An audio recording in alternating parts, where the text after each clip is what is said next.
C'est avec un grand plaisir que je me retrouve encore parmi vous, et cette fois-ci pour la présentation de ce symposium des laboratoires BioCare qui aborde la gestion de l'hypoglycémie chez les patients insulino-traités.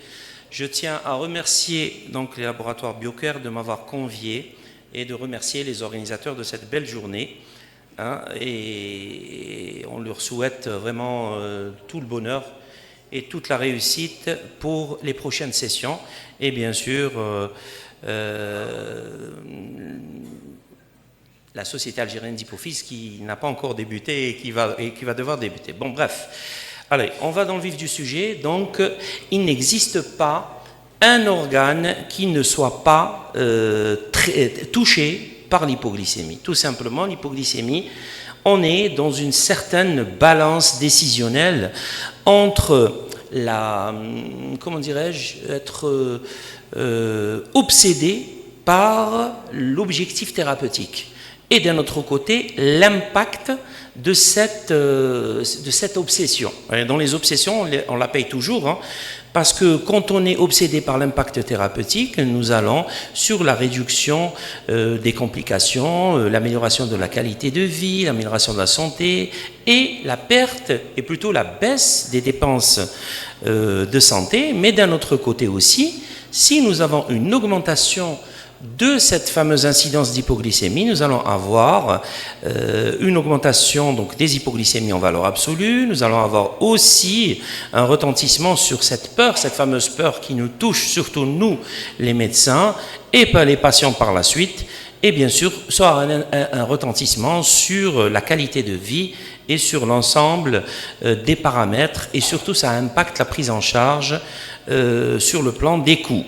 Alors l'objectif glycémique est déterminé par le niveau de risque d'hypoglycémie. C'est vrai que quand on a la meilleure des choses, c'est d'avoir l'hémoglobine A1C la plus basse, si vous voulez, avec le moins d'hypoglycémie. Et c'est ça le nerf de la guerre, si vous voulez. Et à partir de là, nous avons des facteurs qui vont augmenter le risque d'hypoglycémie sévère. C'est surtout l'altération de la perception des hypoglycémies. Tout à l'heure, j'étais avec Khadra Felhoun.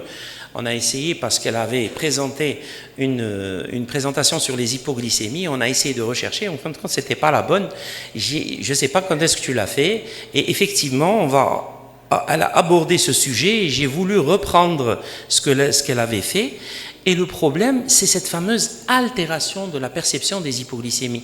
Les hypoglycémies itératives vont être à l'origine de la perte de la sensibilité à l'hypoglycémie. Et vous avez des patients qui sont là en train de conduire et qui, tout simplement, si vous vous rappelez l'événement du fameux père de famille qui était rentré directement dans la porte, dans le portail de l'école, du collège, qui avait entraîné la mort de quelques collégiens, Allah yarhamhum, et c'était suite à une hypoglycémie non ressentie, grave.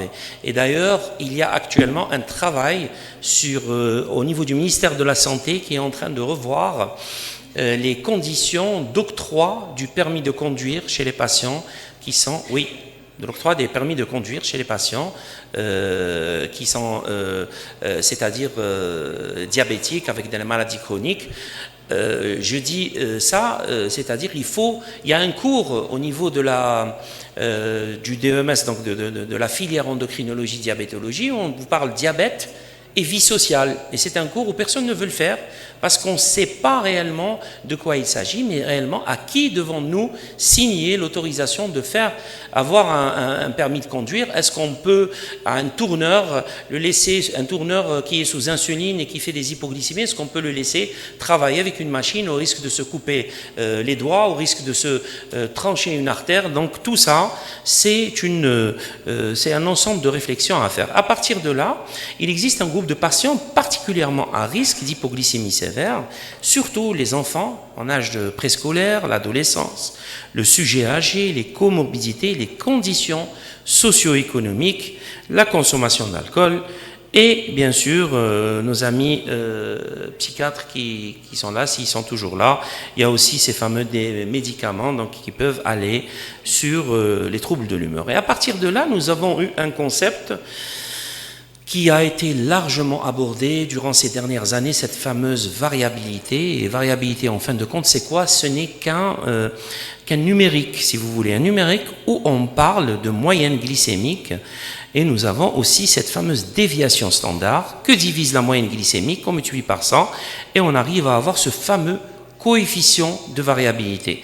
Ce fameux coefficient de variabilité fait que deux personnes qui aient une HbA1c de la même métrique, si vous voulez, à 8% d'HbA1c, peuvent être très variables, comme vous êtes en train de le voir, comparé à une personne qui le serait moins, et qui serait en dehors de ce fameux intervalle de confiance, si vous voulez dire, où on est réellement dans la cible, et c'est ce qui donne un patient qui est à forte variabilité, à faible variabilité. Sauf que, en valeur absolue, on ne voit rien, on a une HbA1c à 8, mais quand on part sur la variabilité, on remarque que 36%, supérieur à 36%, c'est une association d'un haut risque d'hypoglycémie, et comme vous êtes en train de le voir ici, qu'on soit chez les patients diabétiques de type 2 insulinotraités, qu'on soit chez les patients non insulinotraités, qui sont sous insuline, ici c'est sous ADO, sous sécrétagogue, ici c'est sous insuline et ici c'est les DT1, et regardez la forte proportion de variabilité associée à l'hypoglycémie se voit surtout chez les patients diabétiques de type 1. Et à partir de ces patients diabétiques de type 1, le cauchemar, c'est cette fameuse hypoglycémie nocturne. Cette hypoglycémie nocturne a été largement abordée. Dommage qu'on soit dans un format de Simpo où on ne peut pas réellement passer des témoignages. J'ai une de mes patientes DT1 qui est aussi étudiante en médecine et avec qui je l'ai eu très jeune, et j'ai commencé un peu sa prise en charge, et à partir de là, donc, elle m'a dit c'est le quotidien du diabétique de type 1. J'ai un témoignage, si je pouvais, je l'aurais passé, et il me dit voici la vie d'un diabétique de type 1. Un jour ça va et le lendemain ça ne va pas, et elle n'arrive pas à expliquer, elle est très cartésienne et elle n'arrive pas à comprendre, sauf que l'être humain n'est pas une machine. L'être humain, on ne peut pas être cartésien. 1 plus 1 n'est forcément pas égal à 2, et un jour vous avez un ratio qui fonctionne et le lendemain ça ne fonctionne pas. Ces fameuses hypoglycémies nocturnes, 16% des patients rapportent ces fameuses hypoglycémies nocturnes, et c'est de plus en plus élevé chez le DT1, et surtout dans la première partie de la nuit. 33% sont entre minuit et 2 heures du matin, et 41% entre 2 heures et 4 heures du matin. Il s'ensuit généralement un gros risque d'hypoglycémie sévère, et 5% de ces hypoglycémies sévères, on vous dit, surviennent pendant la nuit. C'est généralement l'épouse ou le mari qui vous dit je l'ai réveillée, elle était en sueur, ou là il était en sueur, et il fallait prendre en considération cela. Alors le risque d'hypoglycémie nocturne, comme vous êtes en train de le voir, il est encore majoré, surtout avec le diabète de type 1, et que ce risque-là est vu. Voilà, comme vous êtes en train de le voir, vous avez des facteurs qui provoquent cela, donc l'âge jeune, l'HbA1c basse, l'exercice d'intensité moyenne à élevé, les antécédents de survenue d'hypoglycémie, et surtout, il y a la durée d'évolution du diabète, donc la glycémie en bedtime, les collations au coucher, donc il existe des choses pour éviter. Mais il y a aussi cette fameuse,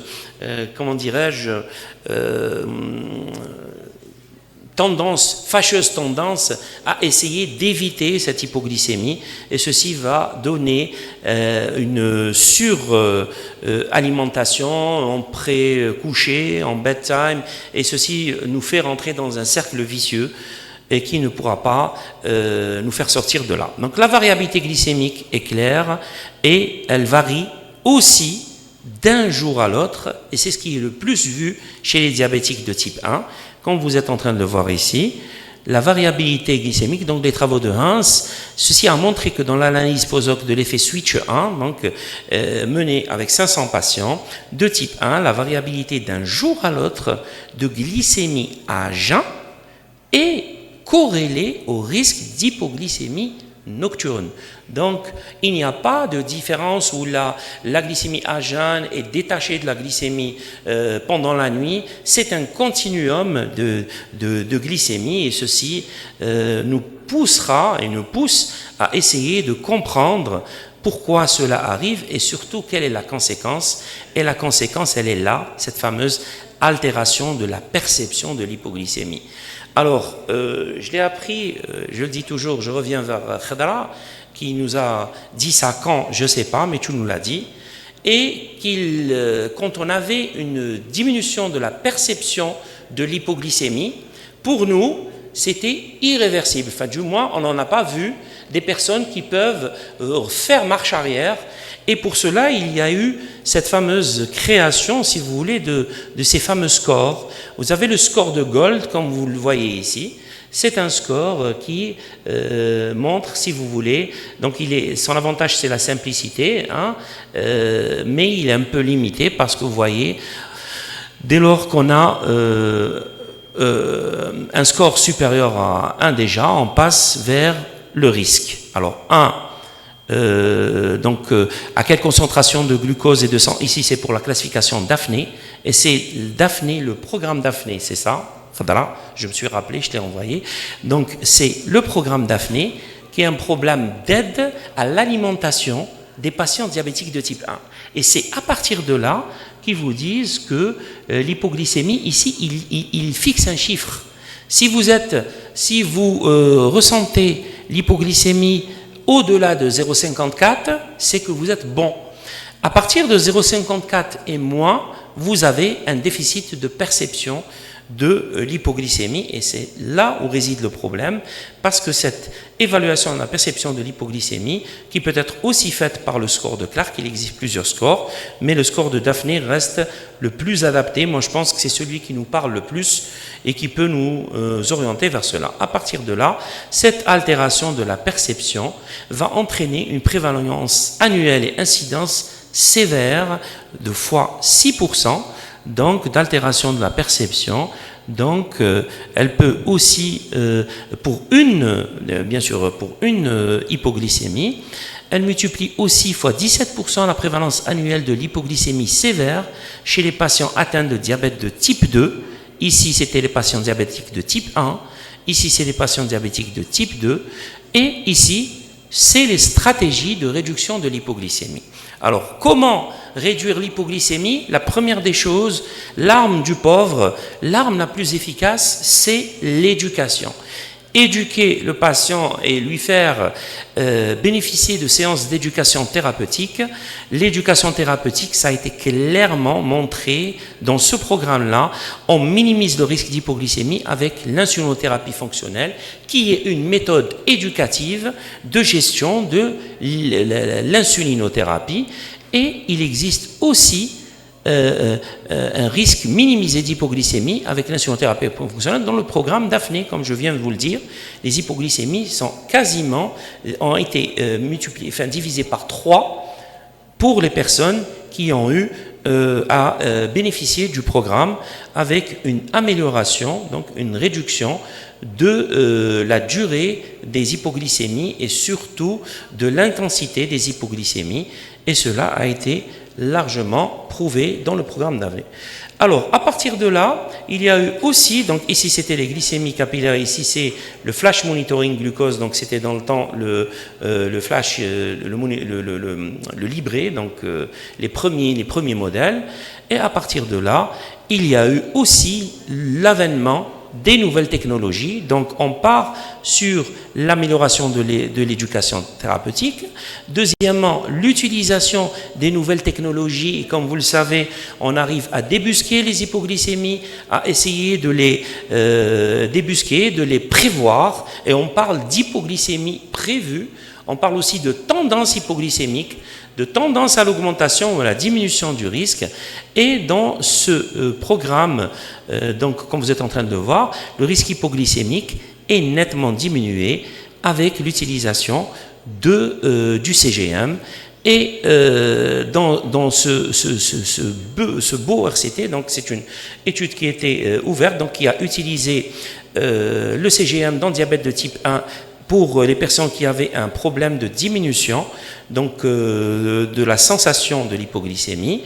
Dans ce travail-là, il a été montré clairement que le temps passé dans la cible, donc le time in range, était amélioré avec l'utilisation des CGM et que le critère secondaire qui était les hypoglycémies sévères a été largement, regardez ici la différence, amélioré, qu'on soit en autosurveillance classique ou qu'on soit en CGM.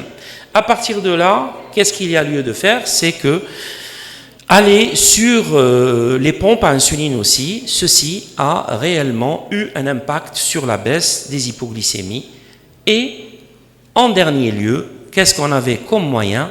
C'est le développement des moyens c'est-à-dire des insulines de nouvelle génération, ces fameuses insulines analogues qui existent depuis maintenant plus de 20 ans. Et ces insulines analogues ont montré leur efficacité. Vous voyez ici, en utilisant les insulines analogues, on diminuait le risque relatif d'hypoglycémie de 30% et de façon nettement significative.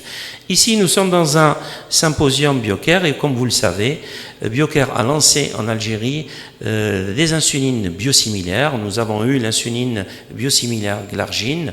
Actuellement, il y a lancement aussi de l'insuline biosimilaire Aspart, et ceci sont les études de clan glycémique qui se sont intéressées à la biosimilarité de l'injection d'insuline Aspart 100 en utilisant les insulines faites par les laboratoires Biocare. Et donc, résultat des courses est qu'il y avait quasiment études des paramètres PKPD en pharmacocinétique et en pharmacovigilance. Et voici les courbes.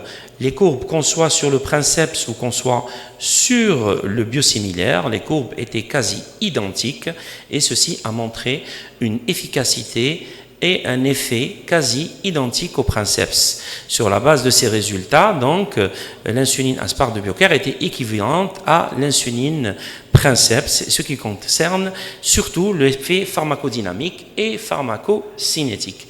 Il y a eu aussi des études concernant les effets secondaires et les effets indésirables, et ceci aussi a été montré sur les études qui étaient sûres et bien tolérées, avec une grosse tolérabilité, et il y a eu aussi des études en multicentrique ouvertes avec un contrôle positif sur l'efficacité et cette fois-ci la sécurité de l'insuline Aspart biosimilaire sur 24 semaines par rapport au princeps.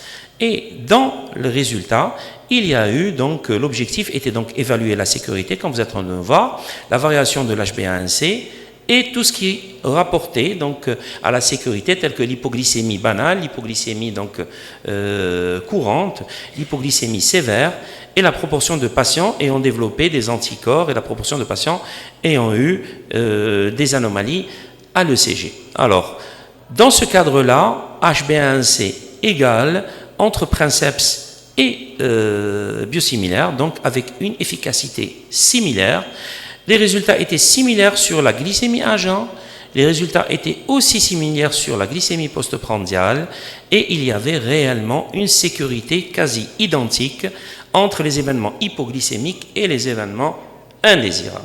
Au total, donc, cette gestion des patients en hyperglycémie passe par une bonne éducation thérapeutique, par une utilisation des nouvelles technologies et par l'utilisation des bons moyens thérapeutiques, en l'occurrence les analogues de l'insuline qui sont maintenant devenus chose courante en Algérie.